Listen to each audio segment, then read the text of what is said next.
Hey guys, Violet here. Welcome to another episode of True Crime and Art. If you're new here, then welcome to this true crime family. If you're wondering what we do here, well, we talk about a true crime story and I paint something that I hope you will find interesting. But before we go any further, I'm giving you my friendly reminder to subscribe to the channel so that you always know when I have a new video. Now, let's get to today's story. Today we are talking about Sante and Kenny Kimes. Before I even get started with it, I want you guys to know that I watched a lot of her interviews. She did a lot, especially with Larry King, and this woman is ballsy. So I'm gonna stick with the facts that are presented to the court, okay? But if you watch the interviews with her, which I will link down in the description box, she tells a very different story, but you can tell she is. So there we go. Today I'm going to paint a St. Patrick's Day painting because today for me is St. Patrick's Day. I'm going to post this today on St. Patrick's Day. If you're watching after St. Patrick's Day, sorry. Okay?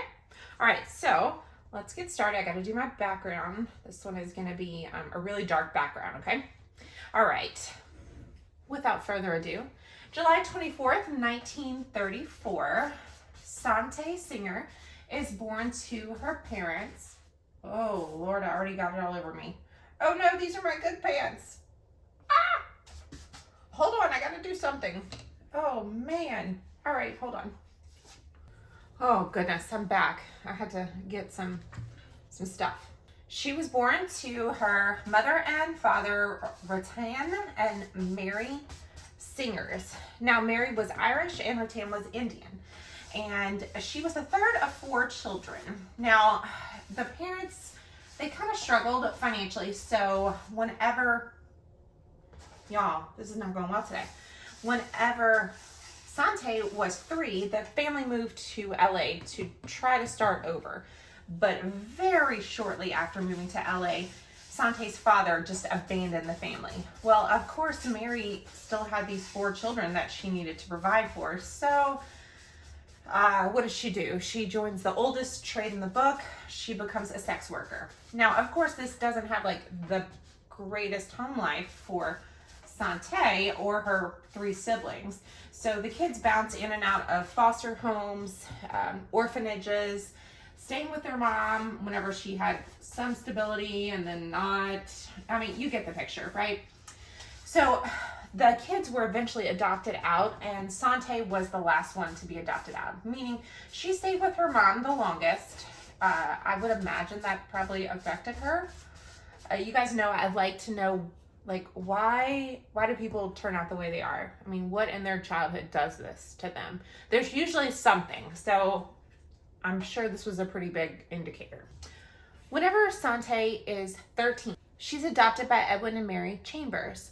And they moved to Carson City, Nevada. Now, whenever she lives with the Chambers, she has an adopted brother, and she's doing pretty well in school.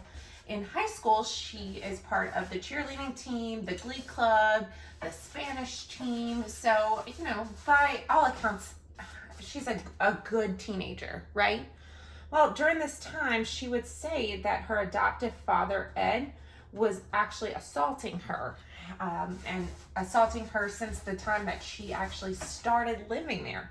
So at 13, Ed would assault her. Now, I'm not like victim harassing, but I'm just saying you'll see that she has a history of not telling the truth. So I don't know. I don't know about that. Whenever she's in high school, she starts to kind of act out. She starts to shoplift.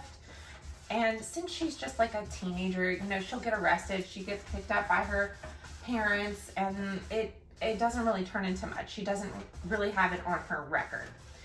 And Sante wants to get out of Carson City. So as the second she graduates, right after high school, Sante and her friend, they move to Santa Barbara, and they enroll in a journalism course. They start to travel, and Sante is kind of doing the, you know, after 18-year-old find yourself thing. Not very long after, they hit about the year mark, Sante takes out a department store credit card in, follow me here, Ruth's boyfriend's father's name. Got it? And charged, I believe it was like $400. And whenever Ruth and his family found out, Sante disappears. Okay, she goes back to Carson City. Ruth never hears from Sante again. Sante, sorry, there's a lot of people in here. Sante ends up marrying her on again, off again high school boyfriend. His name is Lee. And the reason they get married is because Sante tells him that she's pregnant. She isn't. About 3 months into the marriage, Lee tells Sante that he wants to be a teacher. And Sante's like, oh no, baby, I'm not going to be a housewife. So she just leaves him and divorces him. Less than a year after leaving Lee, Sante married another on again, off again high school boyfriend named Edward Walker. Now, with Edward, she did have a son that she ended up naming Kent. And they were doing okay together until one day, Sante is arrested. Why is she arrested? Well, she's arrested for grand theft auto. Apparently, Sante had went into a Cadillac dealership and went to take a Cadillac for a test drive and just didn't return. And so whenever the police caught up with her, they were like, ma'am, you stole this Cadillac. She said, no, I took it for a test drive and I'm still test driving.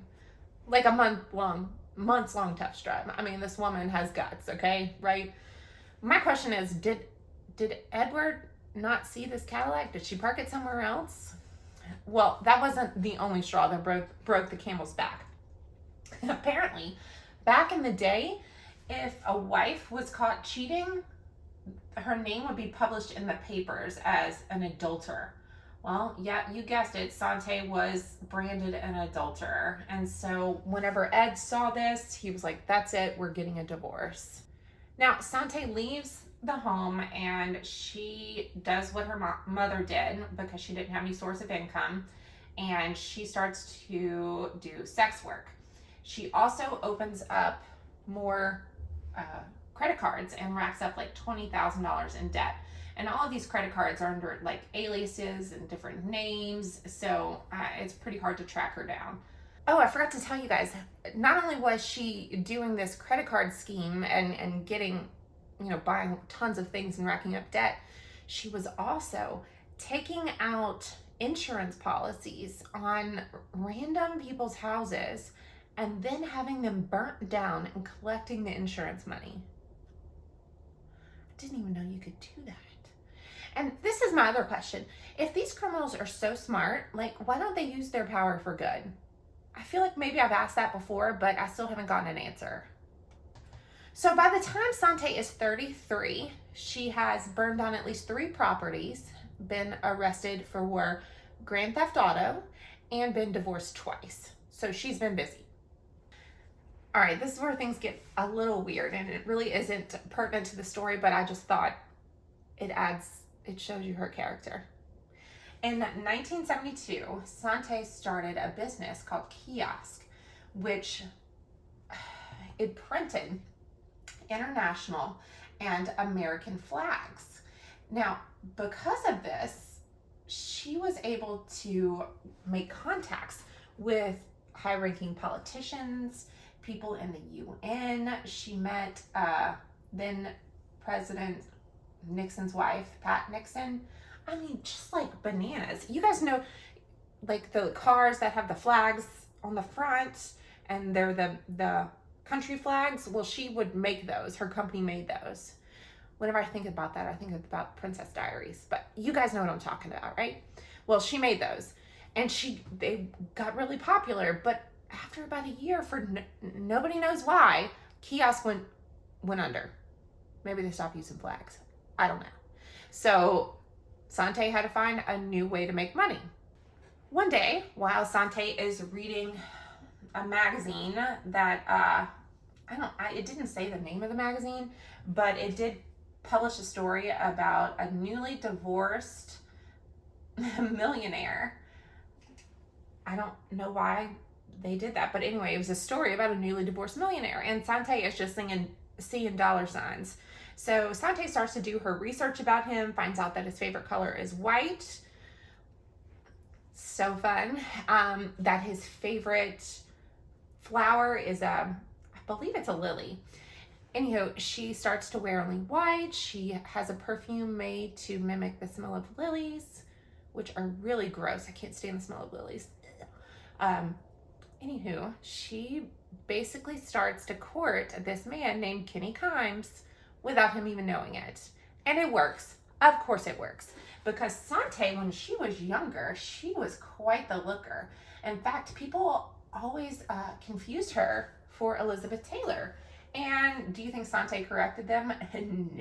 No, she played it up. So Kenny was smitten. Now, Kenny wasn't ready to get married because he had just gone through a divorce. So Kenny and Sante are dating. They do end up having, Ken. They do end up having a son named Kenneth Kimes Jr. So from now on, we're going to call him Kenny, okay? So dad is Ken, son is Kenny. Got it? Sweet. Now, Ken Kimes, he was a multimillionaire because he owned lots of motels, one of which was a really big motel right in front of Disneyland. And apparently back in the day, it was like the place to be. So,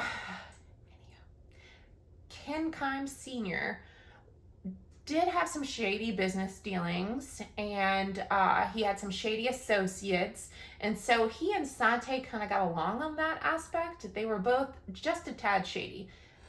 Ken Sr. did not know how shady she was, though, just to be fair. About, I think it was like 3 or 4 months after giving birth to Kenny Kimes Jr., the family moves to Honolulu. And they move to a big house in Honolulu that has, like maids and, all the things that fancy rich people have. And at this point, Sante's oldest son, Kent, is still with her, but he cannot stand being with her. He runs away several times and eventually goes to live with his father full-time, who gets custody of him. And this is important because Kent, how did she know? So she has a son named Kent and a son named Ken. Like, my kids' names are totally opposite and I still call them the wrong thing. How in the world do you get Kent and Kent? I don't know. Anyhow, so Kent went to live with his father, Edward, back in Nevada. At this point, the Kimes family is living in Honolulu, and Sante is itching for some more money. So guess what she does? She hires someone to burn down their Honolulu house, and she collects the insurance money. Now, they didn't burn down the whole thing, just like a portion of it, because, she's still got to live. Ken Sr. knew that Sante was shady, but whenever she burned down a portion of their Honolulu home, he was kind of ticked. And so he threatens to leave her, and she's like, I'm so sorry. He decides to stay with her because, I don't know, people always stay with the crazy people. So they move to Las Vegas to start over, and Sante has this big, beautiful house that, God forbid, she clean or do anything with herself. So Sante makes regular trips to Mexico to recruit young Mexican women to come and work for her with the promise of good pay, good treatment, and eventually helping them get, go on their own. Well, that's not true. It's not true at all. She would lock these women in the house, not allow them to leave. They had to work 7 days a week. She regularly abused them. So Sante's oldest son told police about this because he would still randomly visit his mother. He told police about this. Police didn't take him seriously. They didn't believe him. About 3 years after Kent had went to the police, an employee, aka a slave, had escaped Sante's home and made it to the police station and told them about all of the horrors that were going on there. I mean, like, Sante would beat them with wire hangers, with hot irons, One woman said she was beaten because she burned the hamburger bread. I mean, like, oh, if I got beaten for every time I burned something, I would be black and blue permanently. That's not funny. It's not something to laugh at. I'm sorry. But yeah, it's just, this woman is bat crazy. Both Sante and Ken Sr. are arrested, and they're charged with 17 counts of essentially slavery. Slavery, yeah. And while waiting for trial, Sante escapes jail. Of course you did, Sante. She's caught and she's convicted of 14 counts of slavery and escaping jail. So that added to her sentence. And she was only sentenced, guys, for 5 years. I mean, like, slavery? What? 5 years? She only ends up serving 3.5 years. Now, during this time, Kenny Jr. was living with Ken Sr. because Ken Sr. was actually acquitted of all of the charges for slavery. They figured out it was purely Sante. Which I mean, like, Ken Sr. knew what was going on, but that's neither here nor there. So Kenny Jr. and Ken Sr., by all accounts, had this really nice life. They were on the straight and narrow. They didn't have any sort of issues. Kenny Jr. was described as a really smart, engaging, fun child, a kind child, without his mother there. Now, enter Sante, because the crazy always comes back, doesn't it? She gets out of jail. Like I said, she only served 3.5 years, and she takes up the place again of being the control person on specifically Kenny Jr.'s life, right? But guys, this little fun fact, before she does that, she's released from jail, and before her family even knows she's released from jail, she racked up over $10,000 in credit card debt. I mean, like, did she just apply for credit cards in jail and then use them the second she got out? I don't know. Not only did she rack up some, I'm laughing because it's not okay, some credit card debt, she also hired someone to burn the remainder of her Honolulu property so that she could collect the insurance money. She's consistent. I'll give her that. All right, a month after the Honolulu property, Sante hires someone to burn down her attorney's office because he, quote, unquote, had lots of papers that could incriminate her. Probably about 6 months after that, the man, Elmer, what's his last name? Elmer Holmgren. Ooh, that was hard to say. Elmer Holmgren, who helped her burn down the attorney's office. She found out that he had told a friend that he helped Sante do this. So, guess what Sante did? Her and Kenny Jr. take Elmer for a ride in the car. Sante's in the back of the car. Kenny is driving, and Elmer's in the front, and Sante assaults him with a hammer on the back of the head, and they dispose of him, so he's gone. Whenever Sante got out of jail, after her 3.5 year stint, she decided that she was never going back to jail again, and the family motto became "No body, no crime." Let me do a couple of these and let them dry, and then I'll add some shading.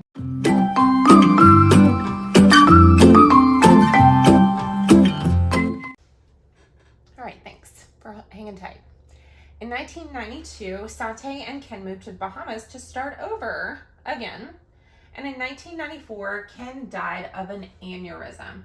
Now, Ken, remember I said he was super wealthy?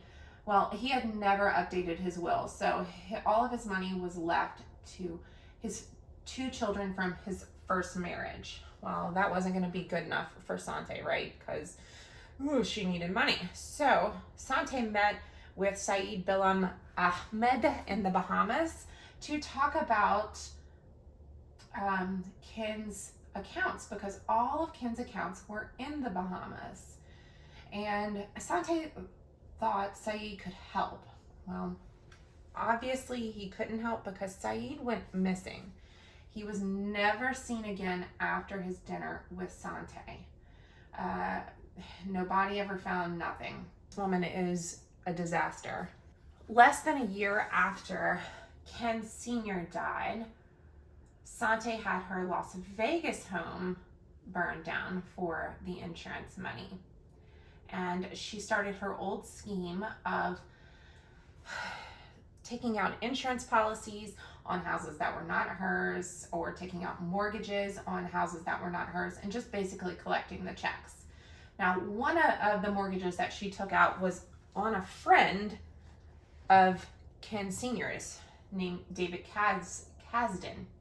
Well, David found out and he was mad. I mean, wouldn't you be mad if you got something in the mail saying like your mortgage payment's due and you're like, what mortgage payment? So David went to confront Sante, and Kenny Jr. happened to be there. He confronts them and they murder David Kasdan. Why do I have so much trouble with his last name? They murder David Kasdan. His body was found in a dumpster by a homeless man.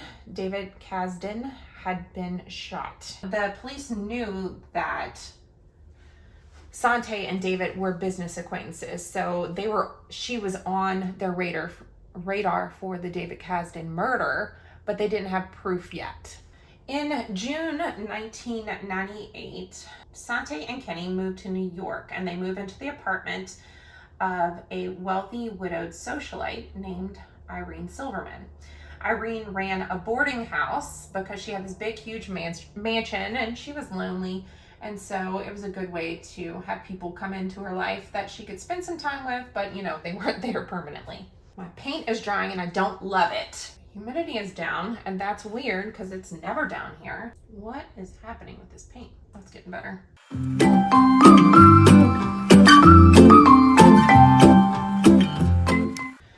While Kenny and Sante are making friends with Irene Silverman, Irene starts to feel like they're a little strange, so she makes notes about these new tenants in 1B and how they're just a little off.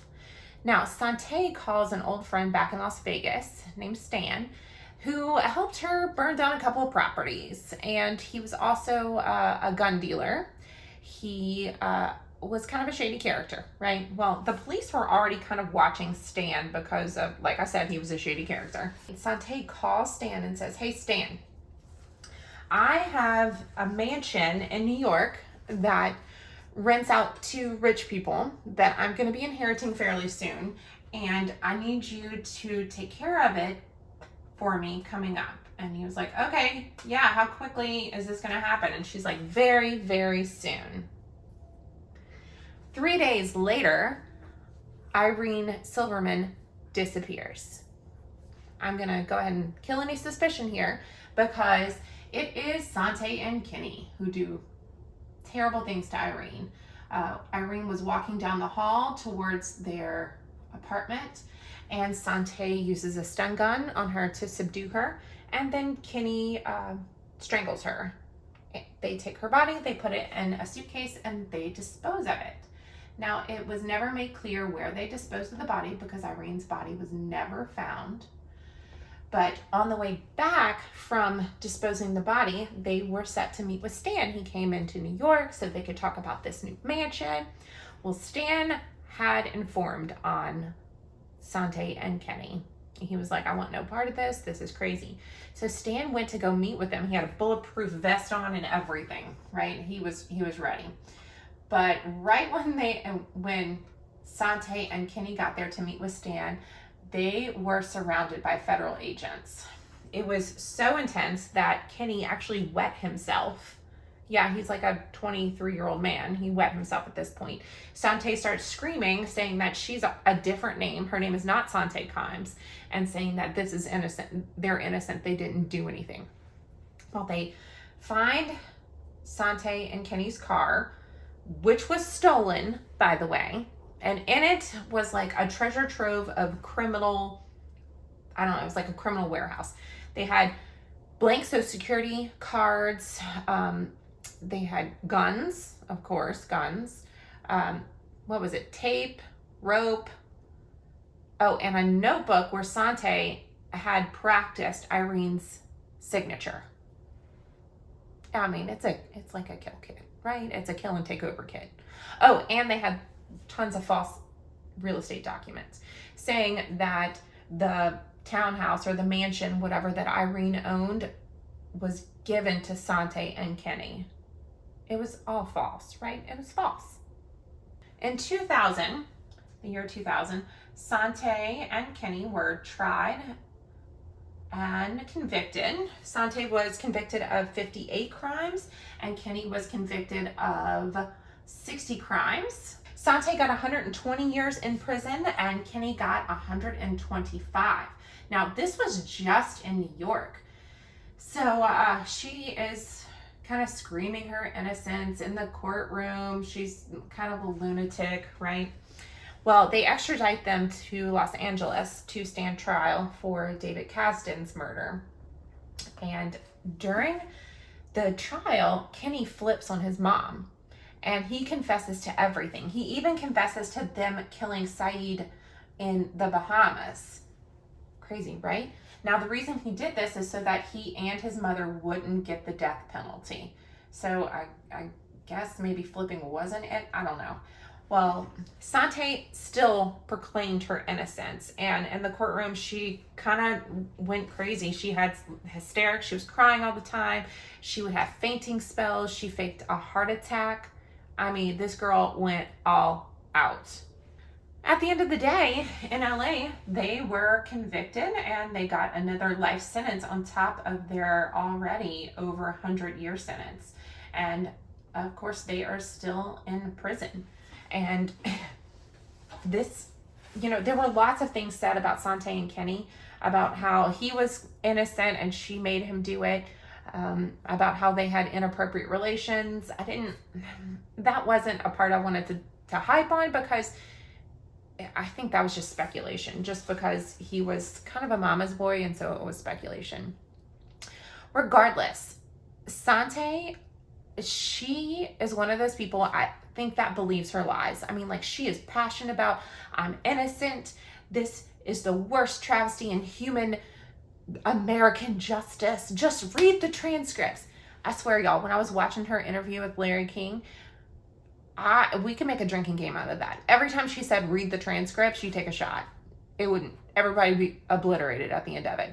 Don't do that. I'm not condoning binge drinking. Anywho, what do you guys think? Do you think Kenny was innocent? Do you think he was like under his mom's thumb? Do you guys think Ken Sr. was innocent? I mean, he kept getting away with everything. Maybe it's because he had money and like he didn't get charged with anything. I don't know. What do you guys think? Is Sante a victim, as she claims? I don't know. Anywho, thank you guys so much for watching. Don't forget to like, comment, share, whatever floats your boat. And above all, be kind to one another.